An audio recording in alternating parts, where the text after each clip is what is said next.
இப்போ நம்ம என்ன பண்ண போகிறோம்னு பார்த்தீங்கன்னா ஷாப்பிங் பண்ண போகிறோம். எங்கன்னு பார்த்தீங்கன்னா இந்தியாவிலே பிக்கஸ்ட் மாலான லூலு மால்குள்ளே தான் இப்போ நம்ம ஷாப்பிங் பண்ண போகிறோம். ரெகுலராக நம்ம வேலையை காட்ட ஆரம்பிச்சாச்சு. ஷாப்பிங் பண்ணுறோமோ இல்லையோ விண்டோ ஷாப்பிங் பண்ண ஆரம்பிச்சிருவோம். அப்படி தான் இதை பார்த்தேன் நான். ஏசி ரேக்கில் 2 நாய் ஊழ விட்டுட்டு இருந்துச்சு. என்னடா இது நாய் ஊழ விடுதுன்னு எடுத்து பார்த்தேன். இது நாயா இல்லை நிறையானே தெரில. ஆனால் பார்த்தா உண்மையான நாய் மாதிரியே இருந்துச்சு.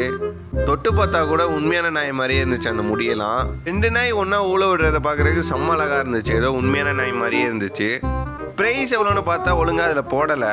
இப்படியும் நமக்கு அவுட் ஆஃப் பட்ஜெட் தான் வரும்னு சொல்லி நான் அதை அப்படியே விட்டுட்டு வந்துட்டேன். நெக்ஸ்ட் பார்த்தீங்கன்னா இந்த பேண்டா பொம்மை. இதில் இருக்க எல்லா பொம்மையுமே அழகாக இருந்துச்சு. ஆனால் அந்த பேண்டா பொம்மை எனக்கு ரொம்ப பிடிச்சிருந்துச்சு. கடைசியாக பார்த்தீங்கன்னா அவெஞ்சர்ஸ் எல்லாத்தையும் ஒன்றா அசம்பிள் பண்ணி வச்சுருந்தாங்க. அங்கே பாருங்களேன், எல்லா சூப்பர் ஹீரோஸும் ஒரே இடத்துல இருந்தாங்க. அப்போ தான் எனக்கு ஒரு ஐடியா வந்துச்சு, ஏன் இதுலேருந்து ஒரு பொம்மை எடுத்து நம்ம கிவ்வே பண்ணக்கூடாதுன்னு. இந்த வீடியோ பார்க்குறீங்கன்னா ஒரு லைக்கும் ஒரு சப்ஸ்கிரைப் பண்ணிடுங்க. நமக்கு ரெஸ்பெக்ட் கொடுத்து சப்ஸ்கிரைப் பண்ண நம்ம சப்ஸ்கிரைபர் கண்டிப்பாக நான் ஒரு கிவ்வே பண்ணுவேன். நீங்கள் மறக்காமல் ஒரு லைக்கும் ஒரு சப்ஸ்கிரைப் பண்ணிடுங்க.